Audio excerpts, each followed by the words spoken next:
afternoon. Welcome to Tuesday Tidbits with Jerry Hinkle and me, Trinity. 1 Corinthians chapter 9. So I'm going to read the overview to give you a little bit of context, and then Dad's going to go a little bit deeper with it, okay? So chapter 9. Paul faces criticism in his work because he has not acted the way other apostles act. Paul maintains that he has the same rights as the others, but he has willingly not made use of them so he might be of greater service.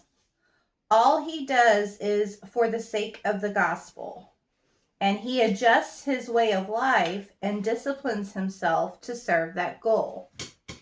Many of us know what that's like when our work is not respected. Sometimes because we don't act the way others act. Paul's example encourages us to remember that we deserve respect, but we also forgo certain rights or prerequisites to show the gospel in our lives. The goal of deeper partnership with Jesus guides us to know how to respond in different situations. That it? Yep. That actually summed up the whole chapter. Yeah. That's just that little bitty paragraph that she read there. It just explained that whole chapter. Paul was receiving criticism, not for what he was doing, but what he was not doing. Okay? Yeah. Now, sometimes, no matter what you do, you're going to receive criticism, whether you're not doing or whether you are doing. Yeah. Now, we're going to approach it here. Paul was receiving criticism because he wasn't taking finances from the church, basically. Okay? And because of this, he finished writing. Actually, this 9 is a follow-up on chapter 8. It's a follow-up on it, and he is approaching this, and we're going to read some of it here in just a second. Paul was trying to explain to them. Paul, he was a different duck, and, he knew some stuff, but he didn't flaunt what he knew. No. He did when he was a Pharisee, man. Yeah. He was a top dog, man. He was the big duck in the pond. But when Jesus got a hold of him and changed him, see, Paul was a Pharisee of Pharisees. He knew the law from one end to the other. Yes. Well, you remember he said, I count it but dung. It's nothing compared to knowing Jesus. Yeah. Okay? Now, he just laid everything aside. Actually, Jesus had to train and teach him the gospel, the good news, the grace message, and which he did over there in Arabia for 3 years, remember? He was over there. And Jesus taught him the gospel. And he laid everything else aside to know Jesus, okay? Now here in chapter 9, his apostleship was being questioned by Remember, when we did the fivefold ministry study, apostle is what we would call today a missionary. The sent one. Yeah. Yeah. It was being questioned because he wasn't receiving from the churches. Paul worked. He didn't want to. He didn't want to receive from the churches because he didn't want to lay a burden on them. Now, let's read this and then we'll explain it as we go. Mm-hmm. I'm trying to decide whether I want to read it out of the King James or out of the New International Standard. American Standard. American Standard, is that what it says? Yeah. Okay. I'll tell you, let's go King James. Okay. I like it. You got that one there, okay? Now, verse 1, he says, am I not an apostle or the sent one?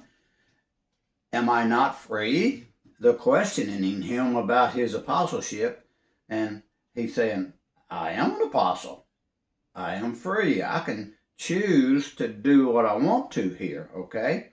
Have I not seen Jesus, the anointed one, our Lord? Are not you my work in the Lord? Okay? If I be not an apostle unto others, yet doubtless I am to you. What's he saying? He said, God sent me here. I preached the word. You received Jesus. You know the word that I preached that changed your life. Okay? He goes on. For the seal of mine apostleship are you in the Lord. You're the product of what I've been preaching. You know it now. You know it. Okay? My answer to them that do examine me is this. Now, I kind of chuckle at this because they're examining the Apostle Paul. You know, let's see if this guy is who he says he is. He might preach the word and see miracles and people born again, but let's examine him. Kind of like they did with Jesus. All throughout Jesus' ministry, the Pharisees questioned him and tried to trip him up and went after him and criticized him for everything he did. They're doing the same thing to Paul now. Okay. Verse 4, he says, have we not power to eat and to drink? Okay. And he goes on. Have we not power to lead about a sister, a wife, as well as other apostles, as the brethren of our Lord Jesus and Peter? What's he saying here? There was a group that went with Paul. Okay? Now, they had needs that had to be ministered to. Okay?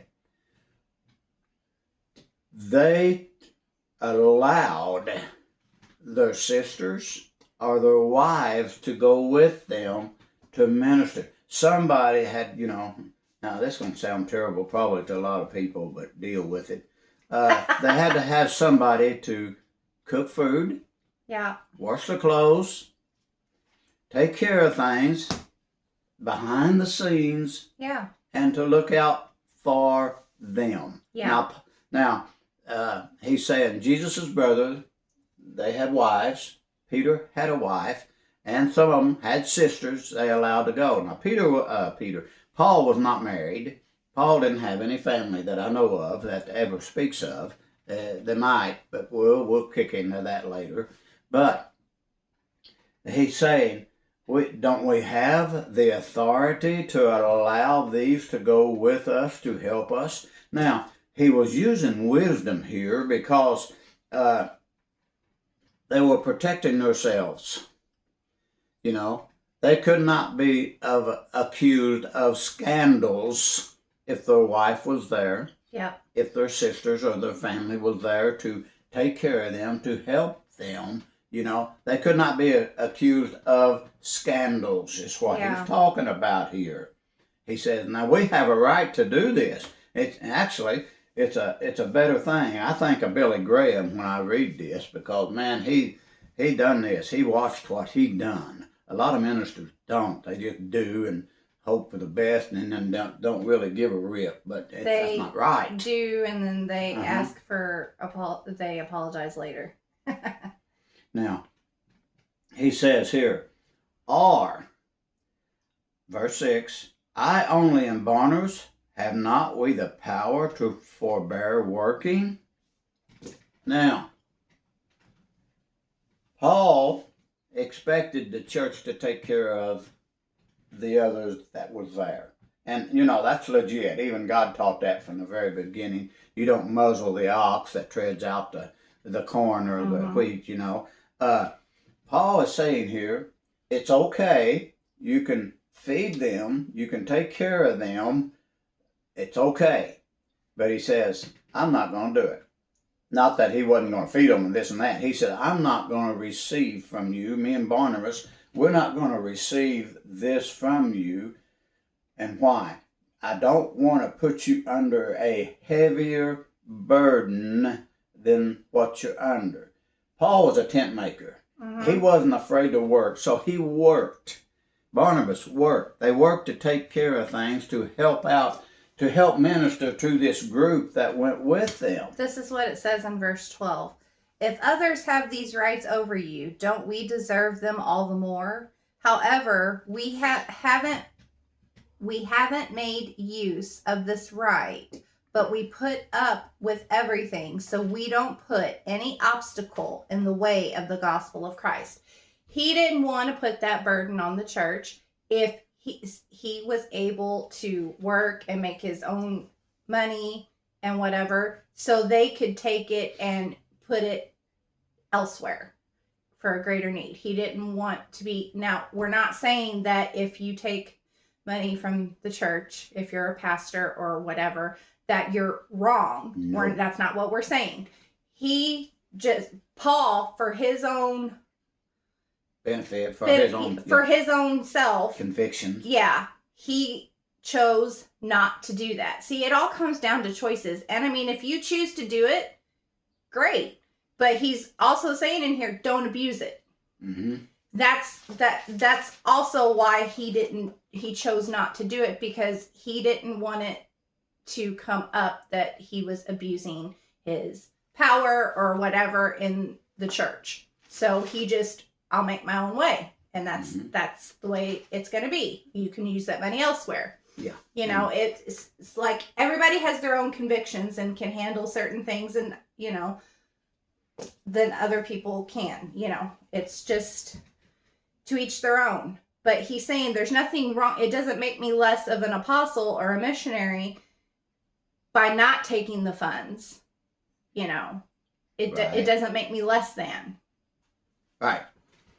Exactly. Is what he is saying. Mm-hmm. If you have a salary from the church, praise God. Yeah. Now, we run into a lot of abuse today. Yeah. Ministers abusing it. Okay? Now, greed and pride take over. It goes both ways. We see where it's abused to where ministers take and become very wealthy at the expense of people, the church, and poorer people. Then we also see, you know, where, like Paul, a minister, I'm trying to figure the best way to word this, so the best way to do it is just throw it out, ain't it? Yep, just throw it out. They go in there and they get under conviction, feeling bad. Well, I'm not going to take much of a salary. I'll just live. I'll walk back and forth to church. I won't do this. I won't do that. But that is not what Paul's saying, okay? If it's there, the church needs to do what they can for that minister. If that minister works at a job out like, you know, Paul was doing, and they can help that minister out, help him out, you know, this or that. Mm-hmm. God does not want his people beat down, destroyed, and everything else. If it's there, they offer you a salary, take it and go with it. And just give yourself to that ministry, to Jesus, and let Jesus bring you through. Yeah. Don't take advantage of people. Don't abuse people. Yeah. But you have a right to it according to the Word. And we're going to show you here in a minute. Mm-hmm. You do. Let's go on here. I encourage you to read chapter 8 and 9. Tie them together. Remember, when it was written, it was not written in chapter and verse. It was one whole letter, okay? Okay. Now, you just talked about 12, right? Mm-hmm. Okay. Verse 13 says, do you not know that they which minister about holy things live of the things of the temple? Now, he's talking about God laid it out, huh? Those who serve in the temple get to eat food from the temple, and those who serve at the altar share a part of what is sacrificed on the altar. So, mm-hmm. You know. So it's okay. Don't abuse it. Yeah. That's what we're saying. It's okay if you take it. I'm just personally not. Mm-hmm. And they that wait on the altar are partakers of the altar. Even so hath the Lord ordained that they which preach the gospel should live of the gospel. Now, I like that right there, too. If you're a full-time minister, you know, you deserve to be taken care of, okay? Now, what I mean by that is, if your church is big enough to take care of you and you can just work at that church 100%. If you're a pastor of a church and the church can't take care of you and you got a secular job, you know, I've done both. Well, I've had to work. Yeah. Okay? Now, it's okay. Take it and go on and apply it. Okay? Now, that's good. Now, this verse here, those that preach the gospel should live of the gospel. Okay? Now. Put your money where your mouth is. That's what I was going to say. If you're going to preach it, you better walk it. Yep. Now, if you're going to preach it, you better walk it, because it will come back around. Yeah. Now, there's nothing any greater than being preaching something, and then they come back and say, well, how come you're doing this then? You know, and they will. Yep. It'll come back. People watch. You know, that's what's happened here. They was watching Paul, and they couldn't understand why he wouldn't live of it, because that was his choice. He didn't want to. But if you're going to preach it, you better walk it. Now, that does not mean that, you know, if the church offers you a salary, but you're making good money out here, and you don't want to put that church under that burden, and you refuse it, that doesn't mean you're not walking it, okay? Do you understand what I'm saying? It's okay. That's okay. Yeah. You're watching out for your flock, okay? Okay, he goes on. If you're going to preach it, you better walk it. But I have used none of these things, neither have I written these things, that it should be so done unto me, for it were better for me to die, than that any man should make my glory void. In other words, man, he said, I'm just walking this right here. I'm trying to glorify God, because God has blessed me tremendously. And he says, rather than to offend people, rather than to do this, then he said, I'd just rather die. Yeah. Okay? Then he goes on, somewhere here. For though I preach the gospel, I have nothing to glory of. Of necessity is laid upon me. Woe is unto me if I preach not the gospel. Now, what he's saying here, I have been called and appointed to preach the gospel. Okay? And basically, I won't say that, but anyway, he's saying, I have been called, and he said, okay, let's go down to the next verse so I can finish this. For if I do this thing willingly, I have a reward. Now, one time, God spoke to me. Of course, I spoke to him first. And then I waited for an answer. I said, God, you know I will do anything you tell me to do. So here am I. Watch when you say that, though. Get ready. You know what he said through the Holy Spirit, through my spirit? He said, yes, but I want you to do it willingly. There is a difference. You got to do it willing. I was opening my mouth, and I'm willing to, you know, put a check on me. Am I willing? You know, there has to be some checks here. But anyway, was I doing it willingly? For if I do this willingly, Paul says, I have a reward. But if against my will... If I'm forced to do it, then I've been charged with the responsibility, is what mine says. Yeah, we're charged with the responsibility, or he entered into a stewardship. Yeah. That's that responsibility. So, I check myself. I do it willingly. There's sometimes I just soon not preach a message, you know. Not that it's hard or anything like that. It's just sometimes you think, I'm just preaching against the wall. But, you know, the messages I preach to me first, you know. And if I say, you know, people need to line up, I look at me in the mirror before I ever say that, and I tell Jerry, you need to line up, bud, you know. And I just share what God has placed within me. And Paul says over there to in a pastor's convention, he said, I haven't withheld anything from you. So I can say that. I've never withheld anything from you.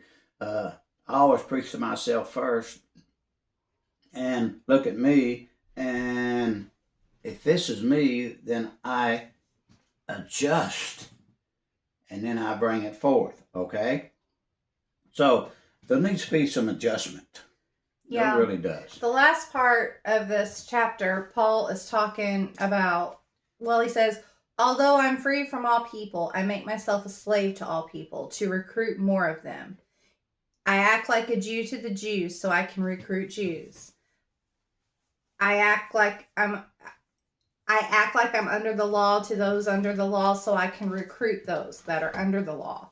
I act outside of the law to those who are outside of the law so I can recruit those. He's not saying that he becomes this person. What he's saying is he makes himself relatable. Adjusted. He makes the adjustment too. He makes the adjustment. So if he's talking to a Jew, he gets it on their level. He talks about the Jewish customs and he speaks in a way that they're going to understand. Right. If he's talking to Pharisees, well, he's right at home there because he used to be one. So he can totally relate to them because he used to be one. That's going to be a comfort zone for him. He can relate to them and talk to them on their level. People outside of the law that aren't Jewish, the Gentiles or whatever, he adjusts. He doesn't become one. He doesn't hang out with them and do as they do. He adjusts the way he approaches them.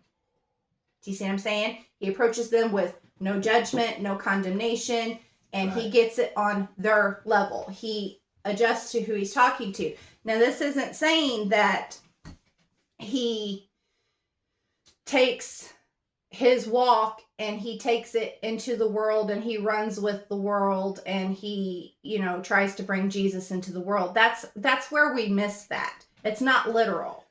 You can't, Jesus comes and meets you where you're at to bring you up and out, not for you to drag him back in. He's not, that's not how that works. Now, if that's what he is teaching here, then he's speaking out of both sides of his mouth because he taught, come you out from among them and be you separate, yet not altogether because you are still in the world, Of course, he was talking about two different groups. He was talking about church people and worldly people, Go ahead. So, you're saved and your walk is supposed to show that, but that doesn't mean, and I'm not saying you can't have secular friends. That's not what I'm saying. You should not be running around with them. And Paul talked about that in this letter a few chapters ago. We went over that. You are who you hang out with.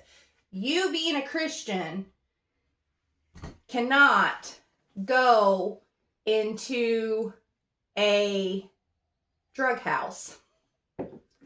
If, let's say you had a problem with addiction, okay? You cannot then go into a drug house. You're saved, you've been delivered, and expect to bring Jesus into that, because what's going to happen? You're going to be tempted. You've struggled with that before, and you're going to end up doing drugs. So instead of bringing Jesus into it, you've destroyed yourself, basically, and destroyed your witness. Now, what she's talking about there, I've never had that problem. Jesus never had that problem, so I don't have to have that problem to understand where these people are coming from. Yeah. But I've never had that problem. Personally, I would not go into a drug house or anywhere. If I felt Jesus was telling me to go in there, I'd tell him, you go yourself. Yeah. I'm well aware yeah. of the human nature here. Yeah. Of course, that don't interest me. I have went into a bar one time with a minister. He was looking for a specific person, and me and him went in there, and he went out and he was looking and he asked, and they said, well, that there he is. So that's where we went and just talked with him a few seconds and got out. But there is a difference now. You got to watch what you're doing. Why? For yourself. Yeah, because you got to protect yourself. Guard your heart. At all times, that's biblical, So when Paul is talking about this, he's saying, make yourself relatable, but that doesn't mean you have to go and run with them 24/7. That's the thing. Now, okay. you can go out and eat dinner with them and stuff like that. Yeah. I mean, you got to. I mean, you don't got to, but you do. You can. But, it's kind of one of those, I don't know, I got ducks on my mind today for some reason.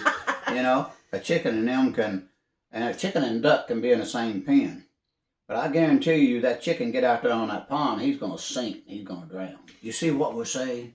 And he talks about he relates it to, like, well, he talks about runners. So Right. in Thank verse you. 24, he says, don't you know that all runners in the stadium run, but only one gets the prize? So run to win. So what he's talking about there, which, you know, again, it's relatable. So my son is in track.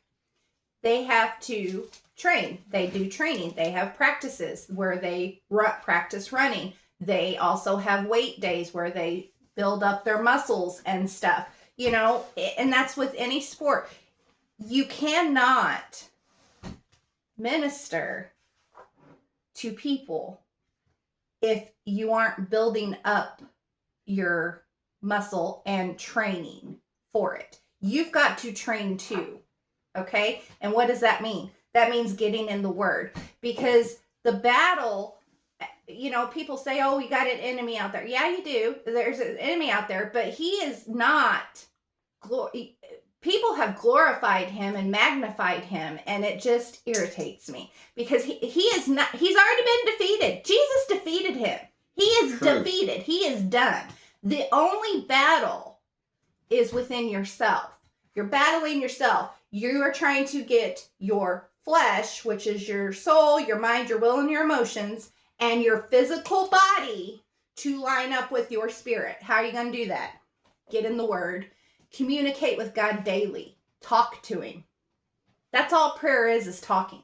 And if you're not doing that, you're not building up your muscles, you're not strengthening your mind, will, and emotions, and getting your body to line up with anything, you're going to be weak as all get out. And it. Now, what you're talking about Nathan, he's running track. He drinks a lot of protein drinks. Mm-hmm. You know, he drinks them. But if he don't exercise that muscle after he drinks them, pretty soon he's going to have a protein poisoning. Right. So, you know, if you get in the word, okay? Yeah. Take the F off of that. Get in the word. Exercise that word. Speak that word. But I don't see nothing. Speak the word. I do all the time, you know. And I'm serious pretty much all the time. There's sometimes some words come out that ought not be in the Bible, but anyway, we're going to stop right there and go over in chapter 10. And Paul talks about 2 dispensations over there. But all we're trying to do is encourage you. If you wonder what's going on in your life, why things never change, maybe it's you need to change. You see what I'm saying? Yep. The word changes people. The word brings to light. If you allow it to. Mm-hmm. If you allow it to. You can't just surface read and expect it to change. You can't just get in there, read it, half-heartedly speak it. You know, speak it 1 or 2 times. Oh, it didn't work. You can't do that. This is a book of life. You want life? Get in it. Yep. All right. God's blessings are upon you. We'll see you next week. Bye, guys.